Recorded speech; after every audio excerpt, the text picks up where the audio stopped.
नमस्कार, आप देख रहे हैं न्यूज टुडे। मैं हूं आपके साथ चिराग सुखीजा। चलिए रुक कर लेते हैं इस वक्त की बड़ी खबर का। सिरसा पहुंचे आम आदमी पार्टी के वरिष्ठ नेता अनुराग ढांडा। हरियाणा में अपने दम पर चुनाव लड़ेगी आम आदमी पार्टी। एक महीने में 12 लाख लोग पार्टी से जुड़े। अनुराग ढांडा आप नेता। सिरसा की जनता ने मुख्यमंत्री खट्टर को जनसंवाद कार्यक्रम में दिया मुंहतोड़ जवाब। सीएम खट्टर ने 1 महीने के लिए जनसंवाद कार्यक्रम पर लगाई रोक। मुख्यमंत्री खट्टर ने जनसंवाद कार्यक्रम में समस्या बताने वालों को अपमानित किया। हरियाणा में अपने दम पर चुनाव लड़ेगी आम आदमी पार्टी। 1 महीने में 12 लाख लोग पार्टी से जुड़े।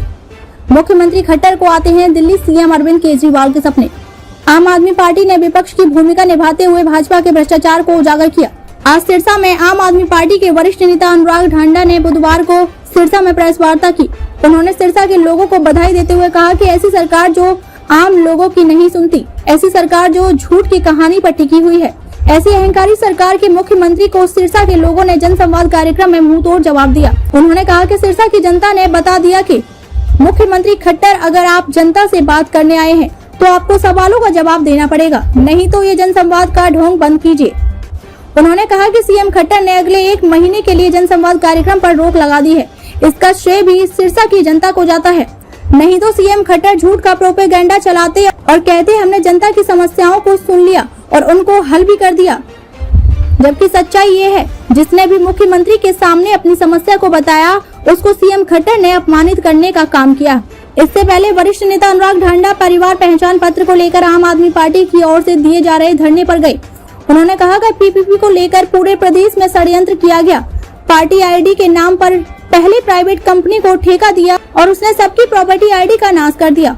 उसके बाद परिवार पहचान पत्र के नाम पर लोगों के साथ जो षड्यंत्र कर लोगों को परेशान किया गया, आम आदमी पार्टी आने वाले समय में उसका भी खुलासा करेगी। उन्होंने कहा कि इस काम में बड़ी साजिश के तहत भाजपा के अपने ही लोगों की सर्वे टीम के अंदर डाल दिया। जो भी पार्टी को समर्थक नजर नहीं आया, उन्होंने उनकी प्रॉपर्टी आईडी में गड़बड़ की ताकि उनको सरकारी सुविधाओं का लाभ न मिल सके। उन्होंने कहा कि 8 साल के सीएम खट्टर ने ढिंडोरा पीट रहे थे कि उनकी साफ सुथरी सरकार है, भ्रष्टाचार नहीं होने देते।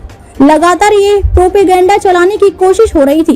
उन्होंने लगातार भाजपा का ये झूठ चलने दिया, एक भी मुद्दे पर आवाज नहीं उठाई। लेकिन अब आम आदमी पार्टी ने विपक्ष की भूमिका निभाते हुए पूरी तरह भाजपा के भ्रष्टाचार को उजागर किया। कैसे सीएमओ कार्यालय में उनके अधिकारियों ने खुली लूट मचाई, किस तरीके से जमीन खरीद घोटाला किया। इस जमीन खरीद घोटाले पर 3 दिन बाद प्रदेश के मुख्यमंत्री खट्टर जवाब देते हैं कि वे जानकारी जुटा रहे हैं। अगर मुख्यमंत्री को अपने कार्यालय से जानकारी जुटाने में 3 से 5 दिन लगते हैं तो समझ लीजिए प्रदेश किस हाल में चल रहा है। उन्होंने कहा कि सीएमओ ऑफिस में बैठे सीएम के पूर्व ओएसडी ने 45 करोड़ रुपए की जमीन पहले 2.73 करोड़ रुपए में एक कंपनी के नाम करवाई, जो अप्रत्यक्ष रूप से उसी की थी। उसके बाद महज 75 लाख रुपए में ये जमीन अपने बेटे और पत्नी को बेच दी। ये खुलेआम भ्रष्टाचार किया गया। उन्होंने कहा कि अगर पूर्व ओएसडी नीरज दफ्तुआर सही है तो इस डील में हुई ट्रांजैक्शन की डिटेल को सार्वजनिक करे। इस सवाल के जवाब में उन्होंने कहा कि हरियाणा में आम आदमी पार्टी अपने दम पर चुनाव लड़ेगी।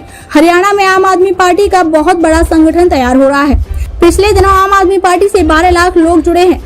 कांग्रेस ने कर्नाटक में आम आदमी पार्टी के घोषणा पत्र को कॉपी पेस्ट करके चुनाव जीता है। उनके पास कोई योजना ही नहीं है। उन्होंने दिल्ली के जंतर मंतर पर धरना दे रहे पहलवानों को लेकर कहा कि जब पहलवान मेडल जीतते थे तब तो किसी को उनकी जाति और प्रदेश नहीं दिखता था, तब तो प्रधानमंत्री मोदी इनके साथ फोटो खिंचवाने के लिए आगे रहते थे। आज जब ये न्याय पाने के लिए सड़कों पर हैं तो प्रधानमंत्री के मुख से एक शब्द तक नहीं निकलता। जब तक पहलवानों को न्याय नहीं मिल जाता तब तक आम आदमी पार्टी पहलवानों के साथ खड़ी है। सिरसा से निशा खन्ना की रिपोर्ट।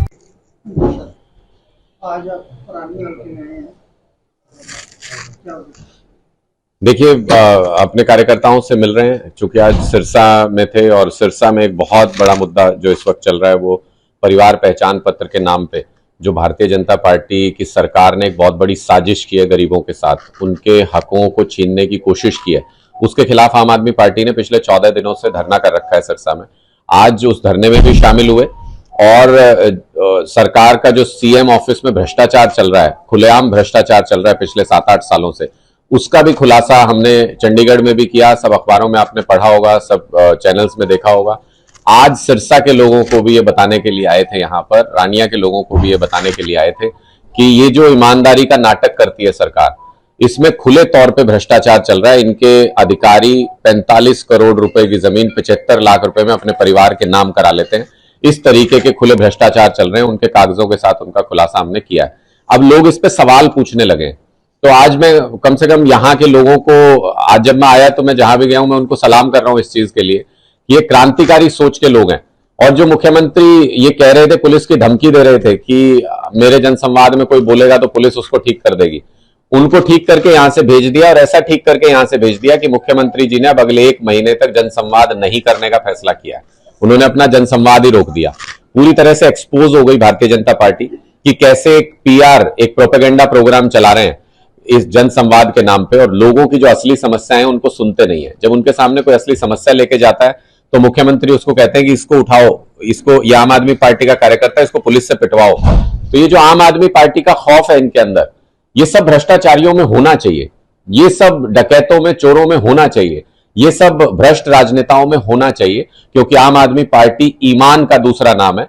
और आम आदमी पार्टी के कार्यकर्ता भ्रष्टाचार के खिलाफ सबसे बुलंद आवाज है। पिछले 8-9 साल में आप देख लो ये कितनी समस्याएं आई हमारे सामने। कांग्रेस नहीं बोली, इनेलो नहीं बोली, जेजेपी तो बोलेगी क्या, भारतीय जनता पार्टी की गोद में बैठी है। तो मुझे लगता है एक ही विपक्ष आज के दिन में हरियाणा के अंदर है जो जनता के मुद्दों के ऊपर संघर्ष कर रहा है और सरकार के खिलाफ आवाज उठा रहा है, वो आम आदमी पार्टी है। पिछले काफी दिनों से दिल्ली में पहलवानों का धरना प्रदर्शन चल रहा है, उसमें सरकार को सुनवाई नहीं कर रही। बहुत शर्मनाक बात है। मैं बार बार ये कहता हूं कि जब ये जीते थे इंटरनेशनल मेडल, जब ये पहलवान जीत के आए थे, तब तो प्रधानमंत्री जी ने भी इनको बधाई दी थी, तब मुख्यमंत्री जी ने भी इनको बधाई दी थी, अरविंद केजरीवाल जी ने, दिल्ली के मुख्यमंत्री ने भी बधाई दी, हमने भी बधाई दी थी। तब तो सारे ये चाहते थे कि ये देश के नाम जो इन्होंने गौरव अर्जित किया है, इसमें से छोटा सा हिस्सा हम भी चुरा लें अपने नाम का। प्रधानमंत्री जी ने तो उसकी वाहवाही लूटने के लिए इन सारे पहलवानों को अपने घर बुलाया था, डिनर कराया था, वहां इनकी तारीफों के पुल बांध रहे थे नेशनल मीडिया के ऊपर। आज जब ये जंतर मंतर पे परेशान है, अत्याचार से प्रताड़ित है, रो रहे हैं जब ये महिला पहलवान, तब प्रधानमंत्री जी के मुंह से चूं तक नहीं निकलती, तब एक शब्द नहीं बोले प्रधानमंत्री। मुझे लगता है कि भारत के गौरव के साथ खिलवाड़ करने की कोशिश की गई है। मुझे लगता है कि भारतीय जनता पार्टी ने अपना चरित्र दिखाया है कि महिलाओं के खिलाफ अपराध करने वाला कोई भी व्यक्ति क्यों ना हो, भारतीय जनता पार्टी उनके साथ खड़ी हो जाती है। और ये बार बार हमारे हरियाणा के खून की जांच करने की कोशिश कर रहे हैं। एक और केस आया था जिसमें जूनियर कोच, महिला कोच जो है, उन्होंने आरोप लगाया था खेल मंत्री के ऊपर, भारतीय जनता पार्टी के। उस मामले में भी मुख्यमंत्री उनके साथ खड़े हो गए थे, ना उनको हटाया हरियाणा ओलंपिक संघ से, ना उनको हटाया मंत्री पद से, ना उसकी जांच सही तरीके से करा रहे हैं। तो मुझे लगता है कि जहां भी महिलाओं के खिलाफ अपराध होता है, 2 बातें सामने आती हैं। एक तो जो आरोपी है वो भारतीय जनता पार्टी से जुड़ा हुआ मिलता है, और दूसरा भारतीय जनता पार्टी उसको सजा नहीं दिलवाती, उसको बचाने के लिए आगे खड़ी हो जाती है, बड़े से बड़े नेता उनके खड़े हो जाते हैं।